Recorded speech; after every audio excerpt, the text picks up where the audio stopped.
All right, good evening, everybody. We are here, and today we are in for a treat. We're gonna start it real soon. She is coming here, but today, or tonight, I should say, we're all over the world, and we are chatting with Professor Leka Vieira, which to me is a total treat. The fact that we get to chat with Professor, that is one of the best things that can happen to one on a Saturday, on a Friday night, I should say. Good to see you guys here. People are coming in.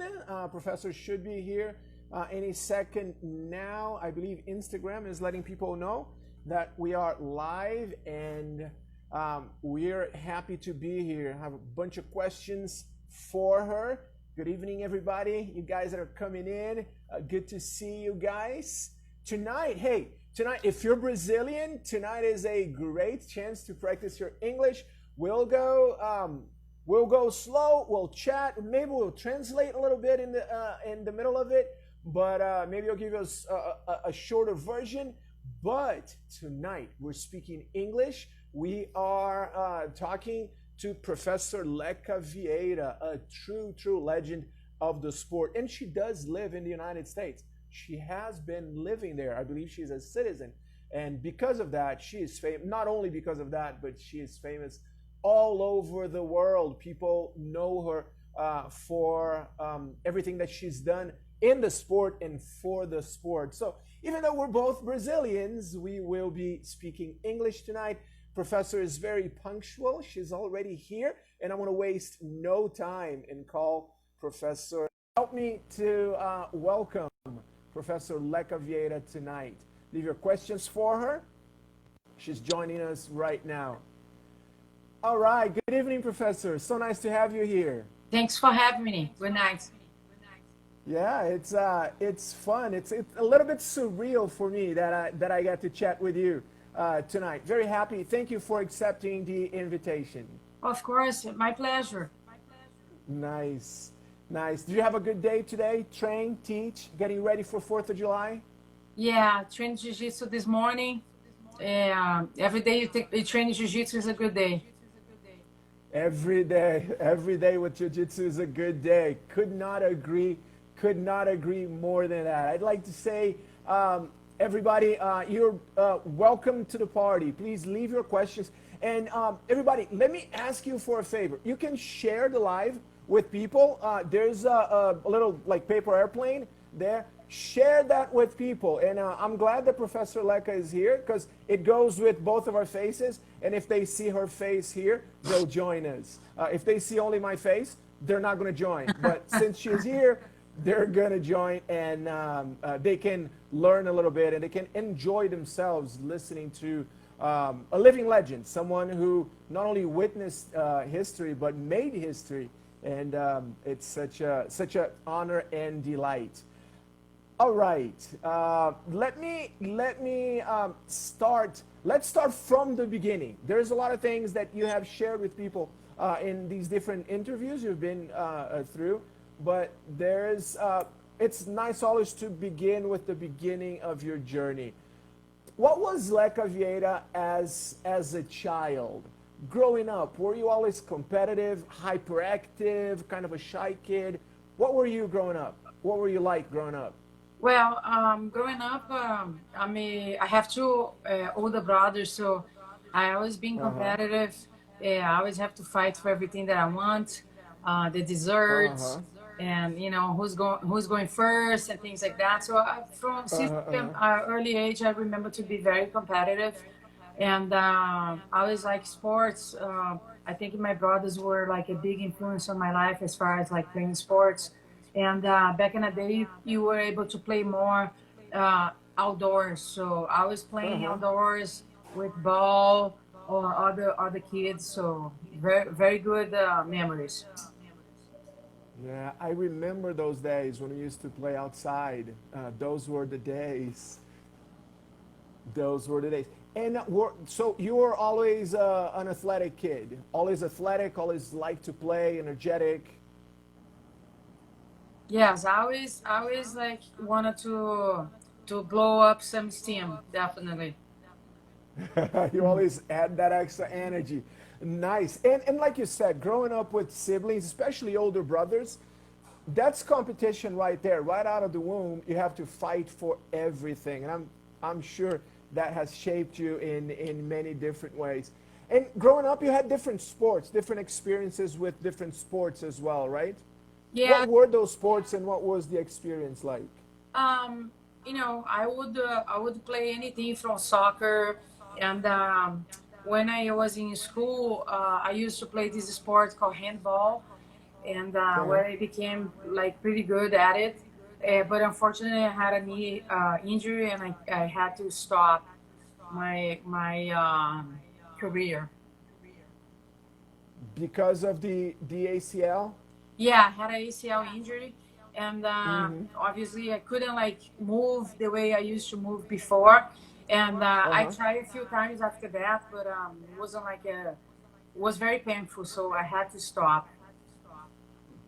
And one of the things, there's a lot of things, all of your accomplishments, obviously, as an athlete, they always fascinate people. But one of the things, honestly, that fascinates me about you, just one of them, is the fact that your competitive career, all of the accomplishments, you achieved them with a partially torn ACL.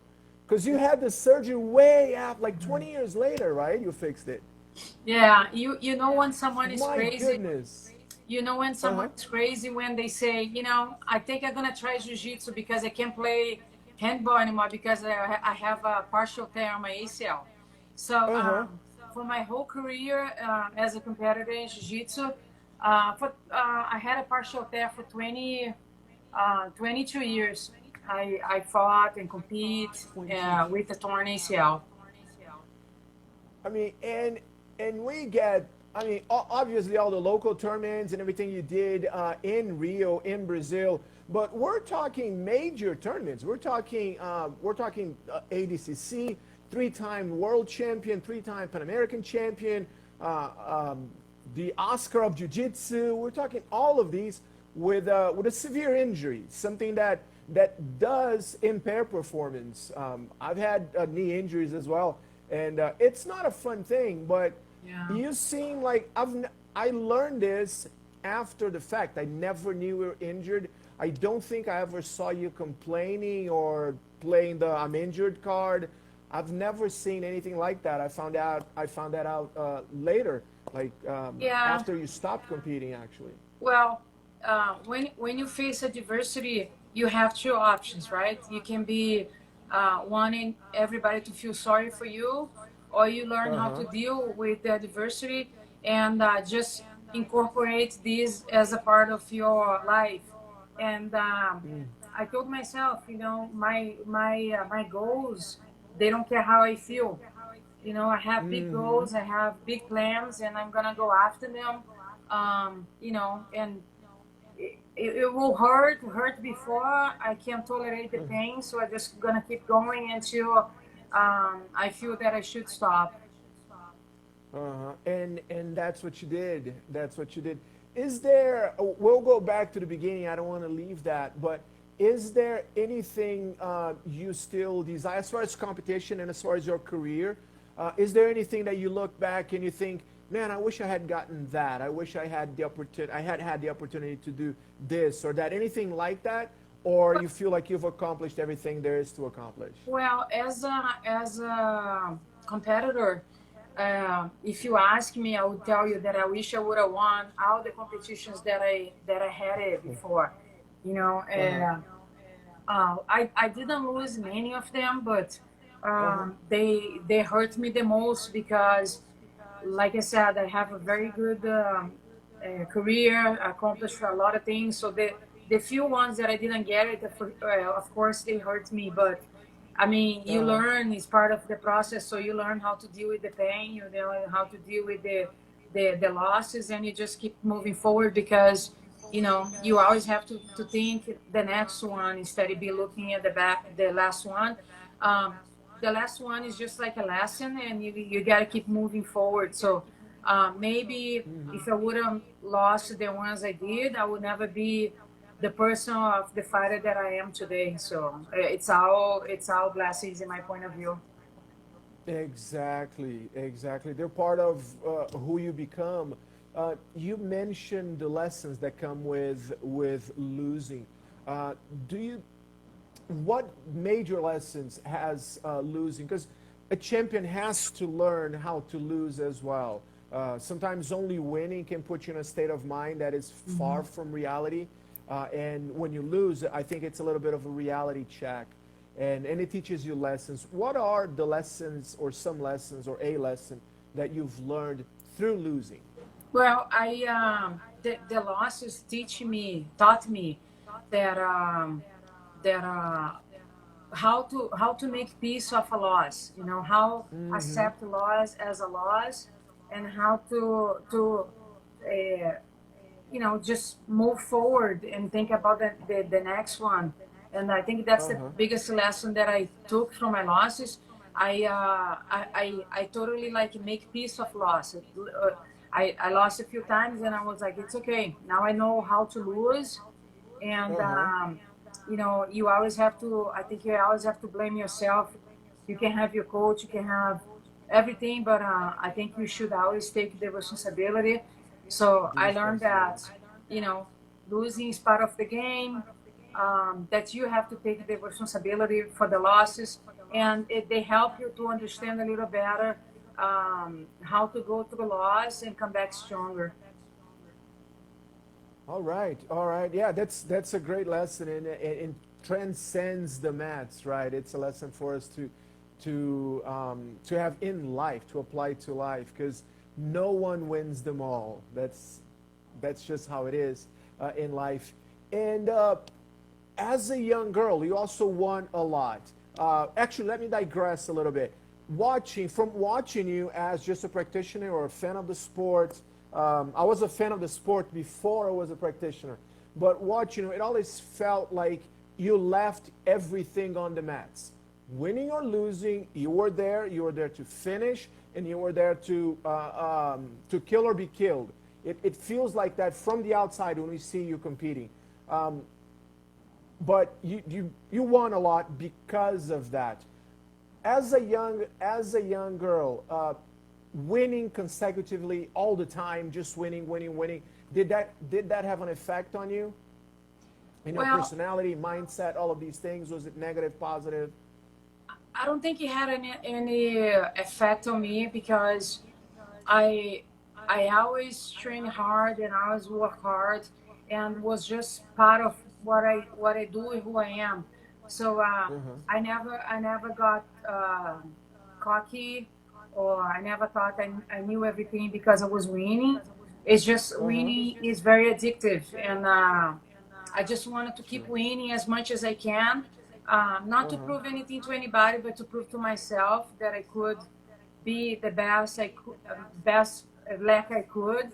And it was like fighting is on my DNA. So I love fighting. I love being on the mats, and I love everything that Love what you do. involves fighting. So I mean, I never took any of my winnings for granted, and I never took any losses for granted either. I just the losses I saw as opportunities to maybe fix things that were not going well on my Uh-huh. game, or my approach and things like that. But yeah, winning is addictive, and I love win, and but I always respect my opponents, and I never thought that I was the best just because I won a gold medal. I don't think a gold medal should define how good you are or who you are. I think the hard work that I put in my academy is what I was most proud of.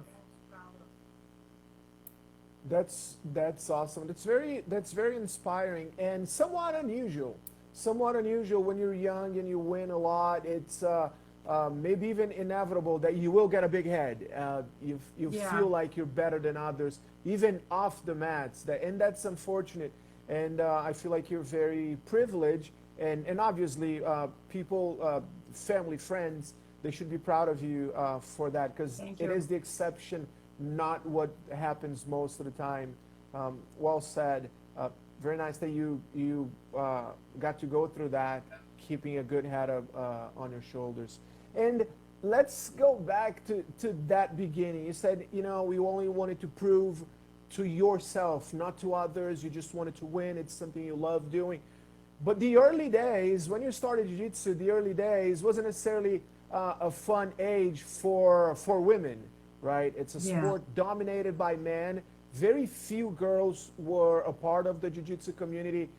Talk to us a little bit, or tell us a little bit of those days, maybe as a color belt, maybe as a white belt, starting jiu-jitsu. How was that? Yeah, the beginning was definitely rough. I was 16 years old and I started jiu-jitsu in 1992 in Uh-huh. in a male scenario. So I was Uh-huh. like the only girl there because I wasn't even a woman. I was 16 years old, so I was a teenager, and Yeah, that was girl, very yeah. rough in the beginning because um, the man didn't accept me, so I have to go through Uh-huh. hell to find my way to heaven. So meaning Uh-huh. that I have to go through a lot of adversities. I have to try to prove, yeah, to them that I belong there, that I could do it too, and that I was serious about jiu-jitsu, and that I wanted to be the best I could be. And it was very hard because in the beginning nobody would accept that. Men would not think jiu-jitsu is for women. What I was doing there. Maybe I was like breaking their privacy. So it was very Uh-huh. hard in the beginning for me, and it was very hard to prove to everyone that I was good and that I belong there. It was a crazy experience, but I think I would have never changed for anything because I think the person that I am today and the teacher that I am today, the fighter that I am today, is all because my old days was tough, but it was a good experience for my life experience, I should say. Certainly an accomplishment, and because it was such a high mountain to climb, I think the satisfaction when you get to the top, that's a beautiful view, right? um, you know, if it's just a small hill, yes, it's an accomplishment and they should be celebrated, but the view from the top of a high mountain, that was a very difficult climb up there, it's certainly a beautiful view, and it shapes us. The journey, it's amazing how the journey shapes us. When you don't have something called history, it's almost like you feel you don't belong or you don't deserve it because there's no history. But you talked about I was thinking about that when you talked about the gold medal not defining you. The gold medal is a moment, maybe that crowns your efforts, but the journey to get there, only God knows what you went through to get there, right? Yeah, I always say, um, you have to fall in love with the process. The process is your gold medal, regardless if you got a gold medal there or not. You always gonna you can't control the outcome of the fight. Uh-huh. You can only prepare yourself very well to go out there and do your best, the best you can do, and Uh-huh. the outcome, we never know. You might win, you might not, but that doesn't mean that you're not a champion. I mean, I think champions are defined for everything that they've done before or the sacrifice that they have to go through to sometimes be there and sometimes get to the final and things like that. We deal with a lot of things behind the scenes that people don't know Uh-huh. anything about, and those are the valuable lessons that makes you a champion, define you as a champion. So of course the medal is uh, like good job, you got it, but you know how hard it is, and you know what you did to be there and to become a champion. So it's it's Uh-huh. uh it's a beautiful moment, but again, it could never define me. I knew before I competed that I was a champion, so was just like a recognition to maybe a recognition. um, Other people would see this, so for the others, but not for Uh-huh. me. Never was for me. For the others, for the media, for the people that were there. So In your heart, you're very convicted. You knew, or not convicted, but convinced, I should say. You're very convinced of who you are, very secure of who you are as a woman, as an athlete, as a competitor, about all of those things. You already knew that. Do you have any fights that, like I said, it always felt like you left everything in there? Do you have any fights that you didn't feel like you left everything in there for whatever reason? You're like, man, I'm not happy with my performance today. I think I could have done more. Anything? No, Do you remember any time like that?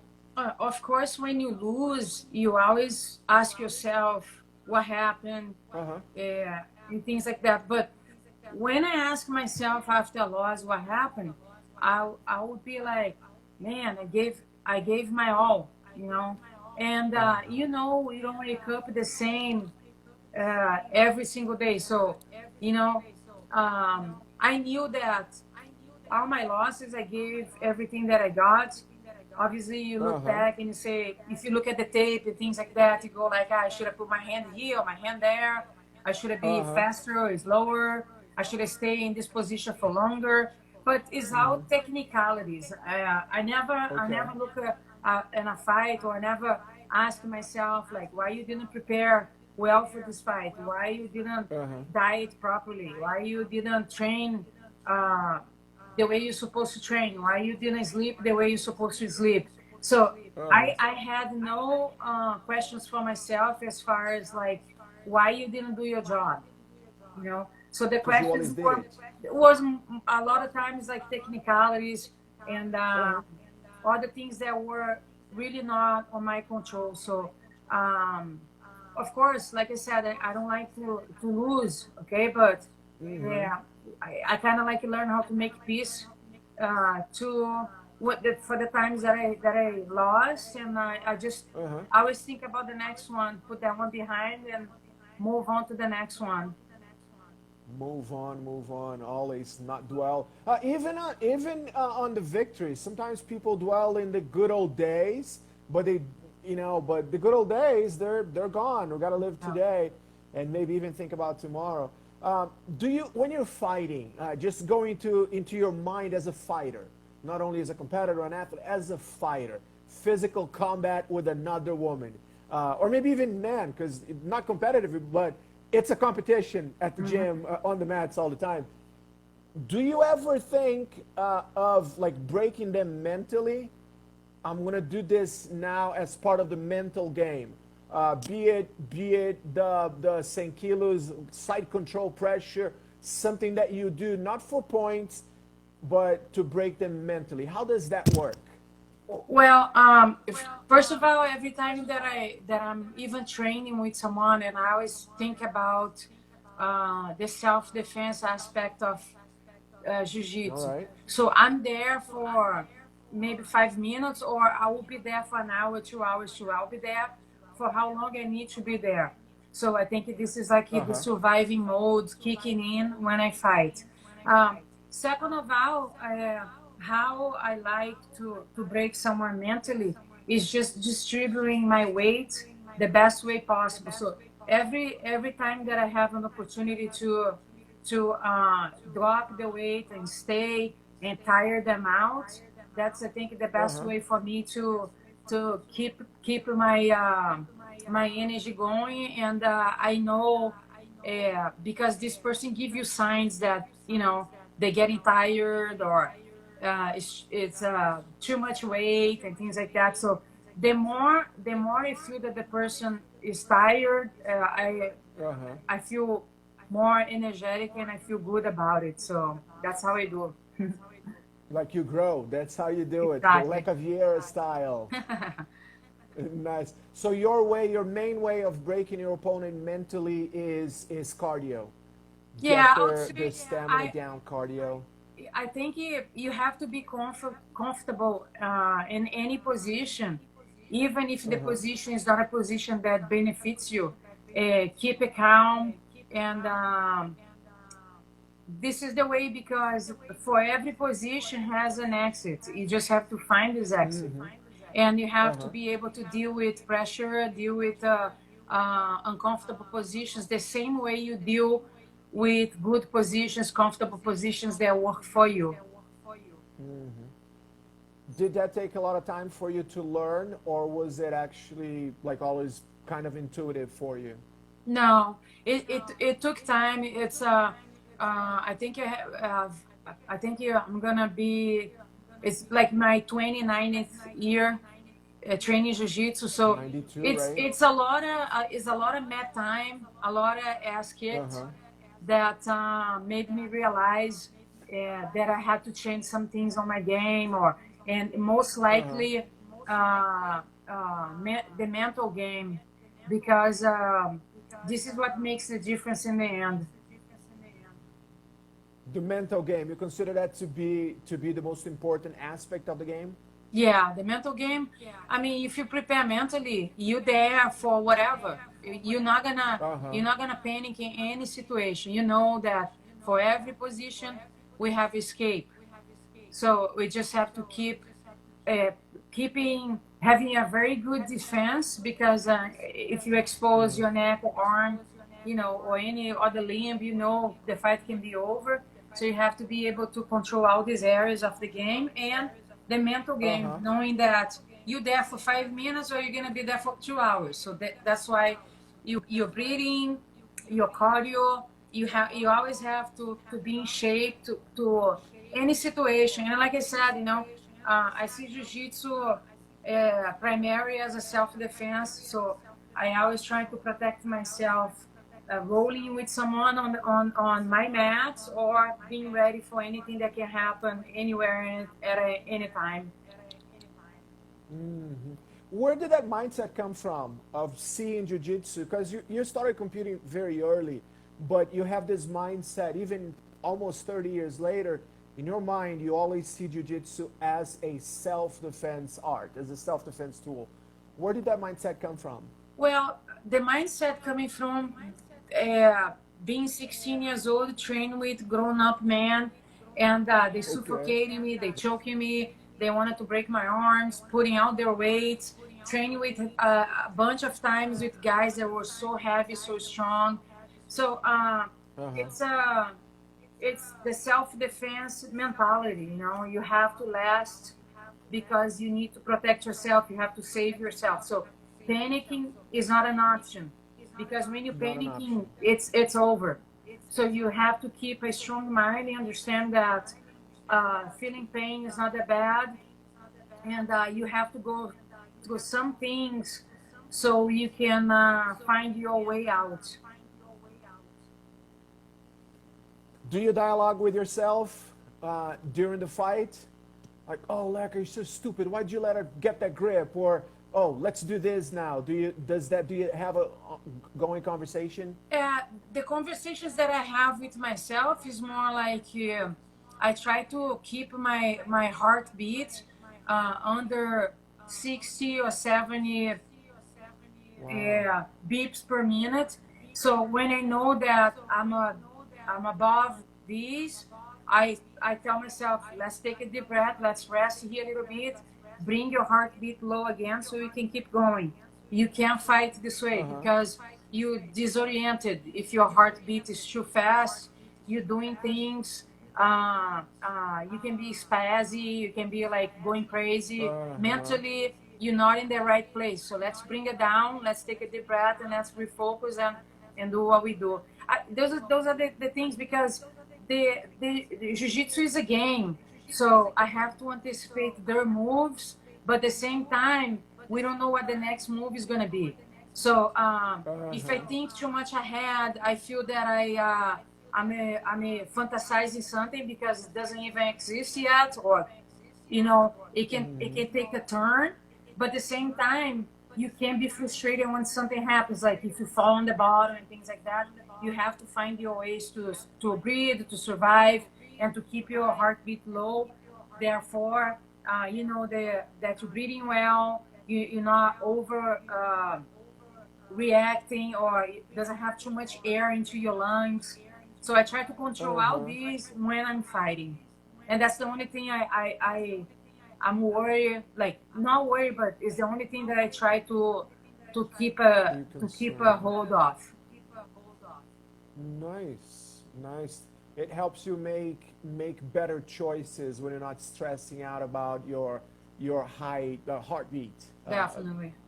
It helps you make better choices. That's very interesting stuff. That's very Thank interesting you. stuff, and I bet it takes time to learn, the discipline of keeping all of that under control while trying to control another human being that is trying to kill you.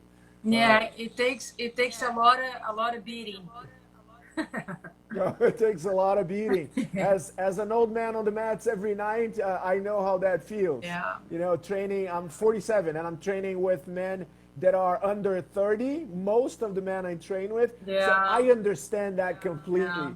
Yeah. I cannot not mention Master Carlson Gracie here. It's very good to see you here. And I'd like to say hi to everybody who's here too, watching us as well. You can leave your questions here for her. I'm just here. This is her live. I'm just asking questions. I'm enjoying this just as much as you guys.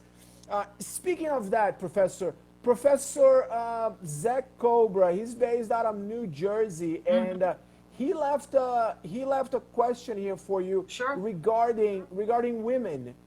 Regarding women, he asked, what is the one thing that makes it hard to keep women on the mats training, and how does how do you deal with it? And I guess that's a good segue for the Wonder Women project, which is fascinating, by the way. Thank you. Yeah, well,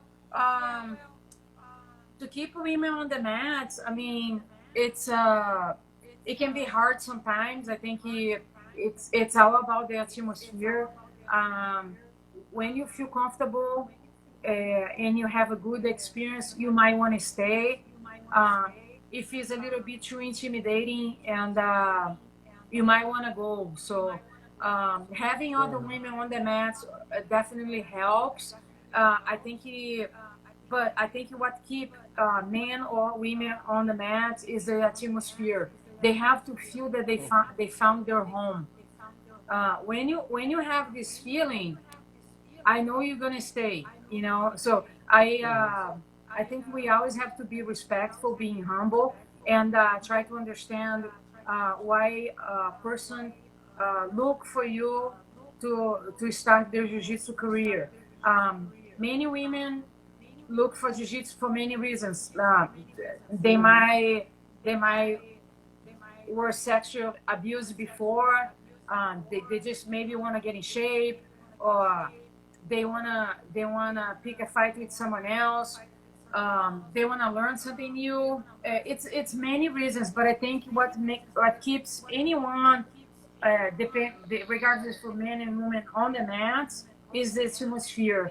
Like I said, you have to feel that necessity to find a place that you feel that you are at home, because jiu-jitsu takes a lot of our time. So you have to find a place that you feel like it's your second family, your second home. All right. And is that why you started the Wonder Women project? How did that come about? The Wonder Women project, I started because I started getting those emails like, "Oh, you are legend of the sport. Why don't you do something for women, to bring the women together, and things like that?" So I was like, okay, so I have to find something something that I would identify with, something that I would love to do. So I put a little bit of thinking, and I was like, why not if I create a project where every woman is welcome.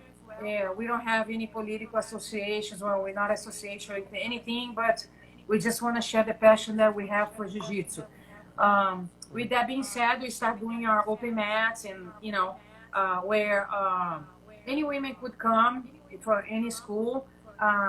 And it's an amazing atmosphere, because we always have between 40 to 70 women on the mat. So women that didn't know each other, but because jiu-jitsu, they start knowing each other, and they start networking too.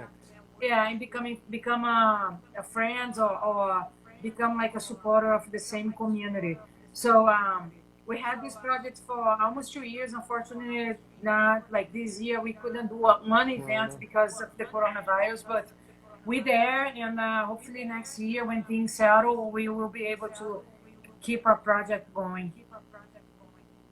Nice. I'm sure. I have no doubt in my mind that this is. I mean, people are saying even here. They're saying it's an amazing program. It's so much fun. I bet there's a lot of talking, a lot of chatting, a lot of experience sharing, right? Because there are things that women go through that they're more comfortable sharing them only with other girls, and you guys can empathize as well, right, with each other.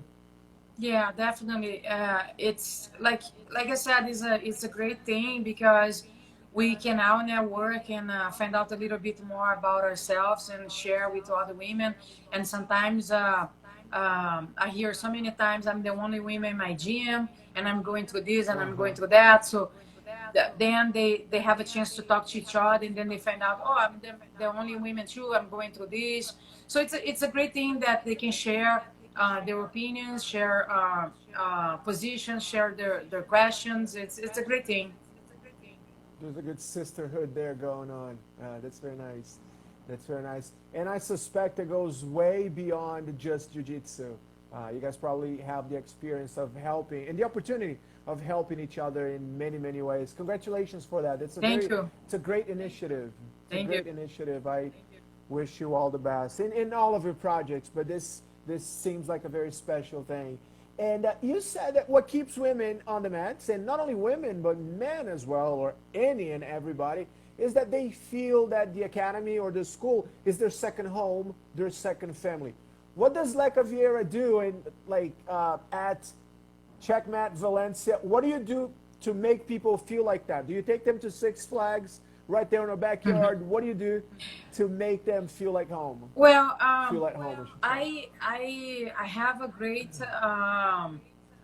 I have a great plan for that because, like I said, when I went to my first jiu-jitsu school when I was 16, I felt terrified. I felt I had fear. I was scared. So I know what not to do, and I know what to do so somebody feel welcome. And I try to welcome this person the best way possible because, like I said, whoever comes through the door of my school, the first thing I think about it's why they coming here. And like I said, sometimes the reason is something like it's very sad. So I try to sympathize with everyone that comes through the door, and uh, I try to see because, like I said, some people they were abused and things like that, and they don't want to say anything. Exactly. So you never know why they're going through your door. So I try to make them feel Uh-huh. very welcome, and I also ensure that they're not gonna get their ass kicked because I think this is terrifying. Like when you're looking for a Brazilian Jiu-Jitsu school and your first day, you have to wrestle with the lions.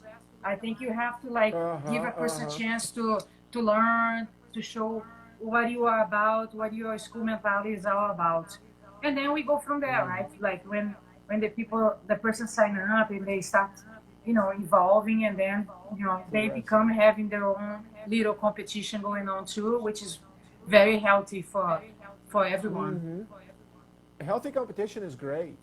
Yeah. Um, healthy competition is great. It's so much fun, and I think it strengthens the bond between practitioners, men, women, children.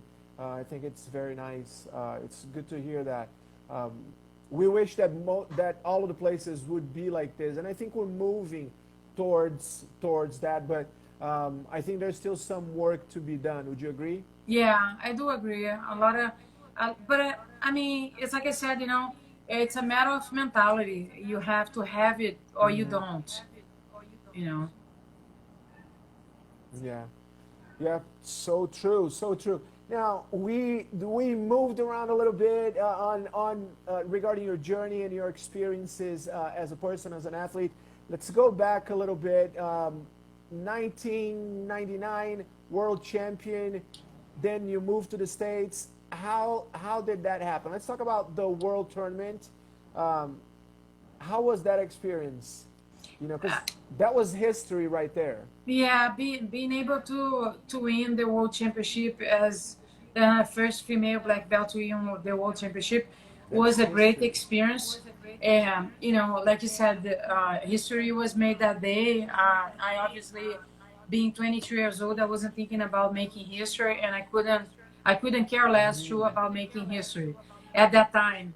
But yeah, I was just happy that all the hard work that I put in, like I said, Yeah. the behind the scenes, you know, the suffering, Uh-huh. the pain, the adversities that I have to face to be there that day, you know, was recognized, and I was able to get the gold medal. So it was a great experience for me, and unforgettable for sure.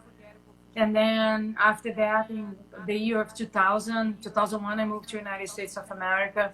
It was another huge challenge for me. I didn't know what I was doing back then, but I guess I did the right thing. So here I am. Well, it seems like it's worked, right? Yes. It looks from here, it looks pretty successful, but I'm sure it wasn't easy.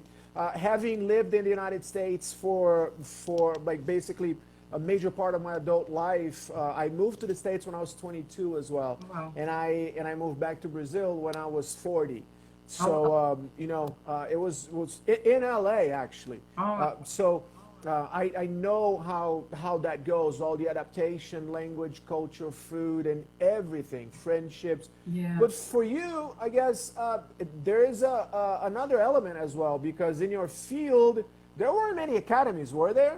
Like Yeah. you moved to the United States, you're there.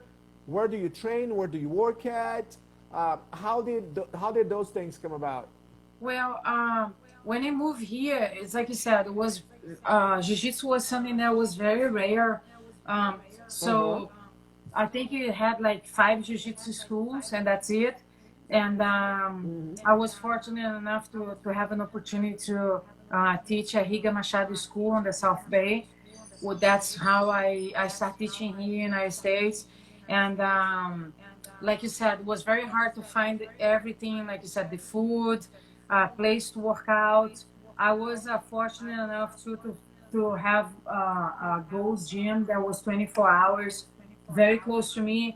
Uh huh. So every time that I had insomnia or something like that, 1 in the morning, two Just in go the train. morning, let's go to the gym. So Uh huh. it was crazy times, you know. It was very difficult because, like I said, jiu-jitsu was not popular here at all. So, and Uh again, huh. the men will see me with a black belt and they doubt me. Oh, how she can be a black belt and blah blah blah. So I have to prove all over again that I belong. It's like everything again. Yeah, It's like everything again. yeah, but this time, I knew what I signed up for. So I already knew how to deal with everything that, you know, I had to do in Brazil. So I just had to deal with it again in another language and another country. So it Mm-hmm. was the same thing in English.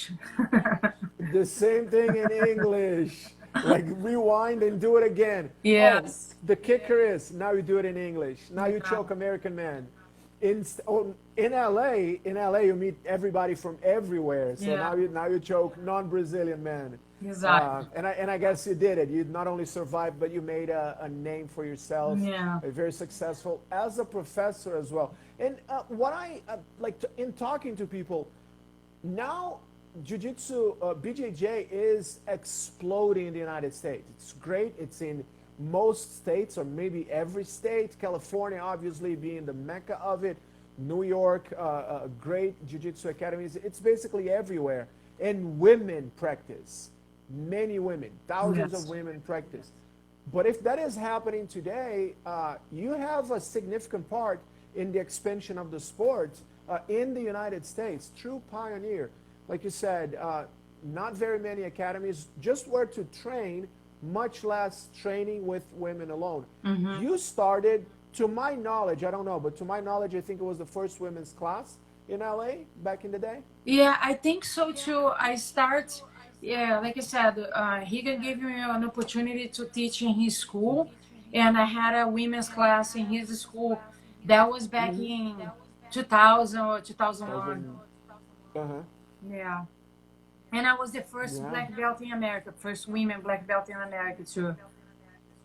So, like I said, it was the same Definitely. movie but in English. Same movie, but in Yeah. English. I can only imagine how that went. And if I may ask, how was your experience? Maybe leaving jiu-jitsu a little bit, um, uh, the subject of jiu-jitsu a little bit. How was your experience as an immigrant in the United States?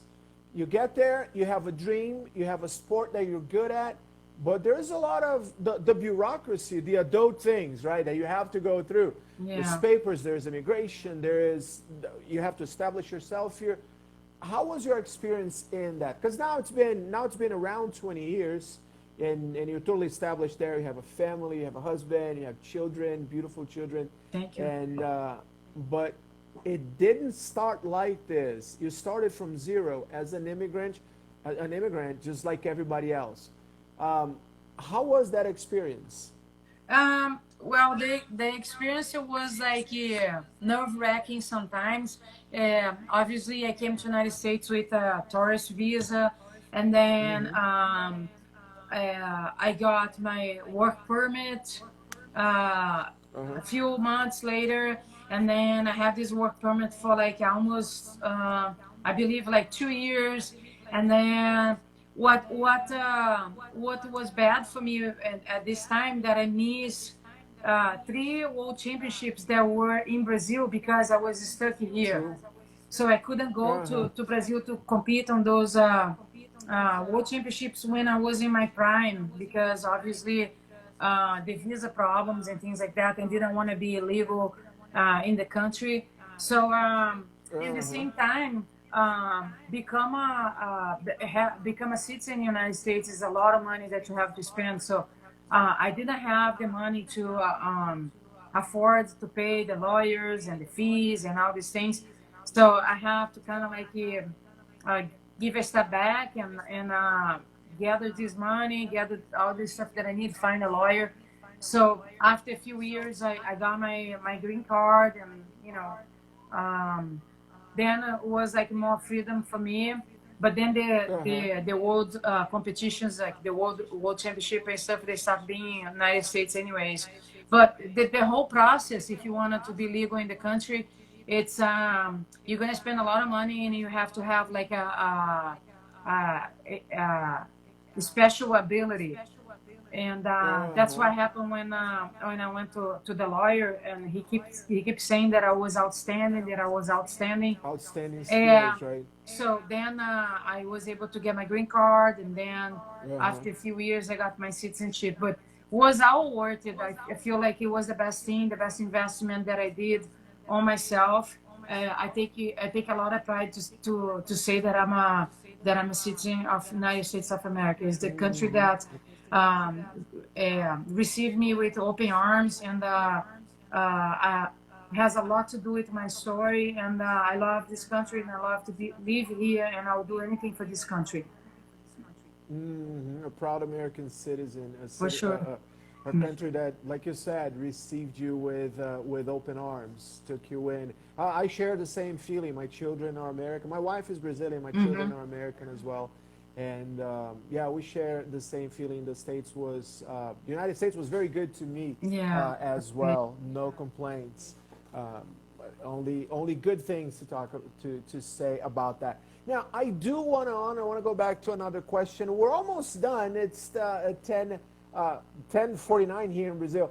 But Carla, who's also a professional fighter, she's asking you if you intend to fight any more IBJJF competitions. I fought last year, and I was gonna fight this year, but again, the coronavirus took Corona. over, and everything was shut down, and you can't compete in any other of the IBJJF's competition this year. But maybe next year when everything settle, and I keep training and I keep doing what I do, I feel good. I take a day at a time. I like to think about the 24 hours that is ahead of me. I don't like to make big plans. I just want to Uh-huh. stay in the moment. So, but I always looking forward to competitions, and I look forward to stay healthy and stay in the best shape I can be, and just continue what I do. Doing what you love. Exactly. Beautiful to see. I do want to acknowledge first of all Mestre Peixotinho. Master Peixotinho was here. I think he's still here, but he was here. Said hi. Very nice to have him over, and also my friend Professor Rodrigo Cavaca saying hello to you. Hello. One of the most important women in the history of Obrigada. Jiu-Jitsu. No, no argument here. We do agree on that. And Professor, we are moving towards the end of our live. I want to thank you again, and I want to ask you a question. Maybe it's a little bit more personal, so please feel free to either to talk as much or as little about that as you'd like. But you are, even though you're a more private person, you're not very loud, you're not out there making noise. But when you are asked, you're very open about your faith as well. You know. But I don't know when that happened. Can you talk a little bit about your relationship with your faith? What role does that play in your life? How that happened? When did God happen in your life? I think God was always in my life. I had many bad experiences in the past, and I think my faith was tested many times. But I learned how to read the Bible and see the Bible as a beautiful book. The Bible was my advisor over and over again. I live in the United States since 2000, so like I was 22, 23 years old, lived by myself for a long time. So I have to do something that will keep me grounded. It's very easy for you to lose yourself on be enthusiastic about things that sometimes are not good for you. So I wanted to keep myself grounded and humbled, and understand the opportunity that I was having to be able to live in the United States of America, doing what I love to do. And since I know Jiu-Jitsu, since Jiu-Jitsu entered my life, I knew that was a blessing. I knew that I found something that I really wanted to do for my whole life. So I thought this was a sign of God telling me, this is the way that I want you to go. Don't mess it up. So I was very, True. I live for Jiu-Jitsu, I live to be healthy, I live for greatness every single day. I wanted to be the best I can be. I wanted to be healthy, and I'm grateful because nothing that happened to me was without God. God put everything on my way, and He walked with me. So, and He keep walking with me. So, I always say I fear no evil, because the only person I fear is Him, and I obey Him, I respect Him, and I honor Him. He gave me the gift of life. So the least I can do is be a good person so I can honor Him. So I have this, I carry this with me, and that's the way I live. That's why I don't have any anxieties. I don't have any things that can break me like that, because I know God is with me. Wow.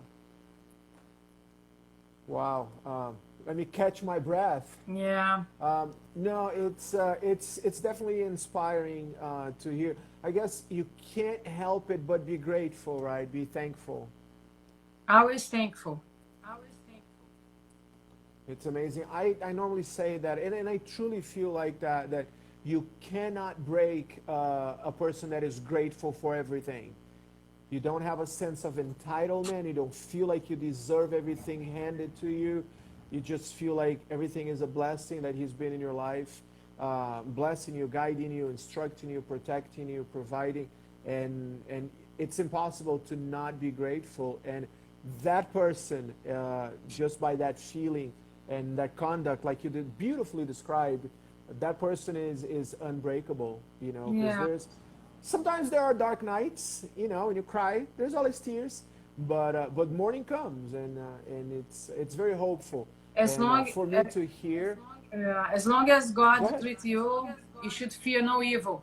You know, it's everything that happens to you. There is a reason why. You have to accept that. You have to trust God, believe on him. He knows what he's doing. Maybe you don't know what you're doing, but he knows. So you put on his hands and just obey and follow him, and you should be fine. All right, Professor, thank you so much. That's very inspiring. Your whole story, and I feel like we just scratched the surface, but I know we're going to see a lot of you as a professor, as a competitor. You're young, you have a beautiful, still a beautiful journey ahead of you, a beautiful future coming. And I just consider myself very privileged to watch it happening and see the fruit of your labor. I'd like to thank you once again. And it is 10:56. We have like 3.5 minutes, I think. And I'd like you to maybe leave a message, say goodbye to your friends, your students, to everybody that watched you tonight. Thank you so much, Professor. I appreciate it. Thank you, Marcelo. Thank you, everyone in Brazil. Thank you, everyone in the United States. Thank you, everybody that was watching the live. Thank you for all the professors and masters that were on the live too. Thank you so much for the opportunity to talk with you. And I'm always here. If you guys want to message me, I'm always here to answer your questions. And I wish everyone the best, and I wish that everyone stay safe. And thank you so much for the opportunity. We thank you on behalf of everybody that watched it and will watch this.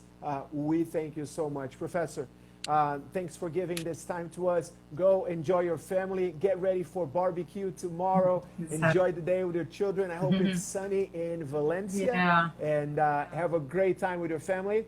Please thank them for me for sharing you for an hour with us. Thank you so much. Have a great night. Thank you. Thank you. Happy 4th of July. To you too. Bye-bye. Thank you. All right.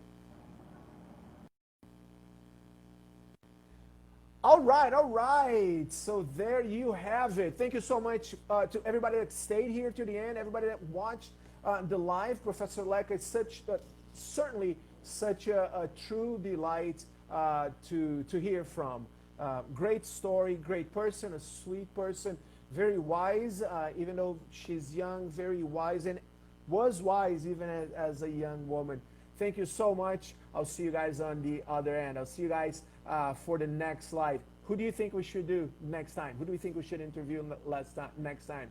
Leave me a DM. All right, you guys, be good, stay safe. I'll see you the next time. Os.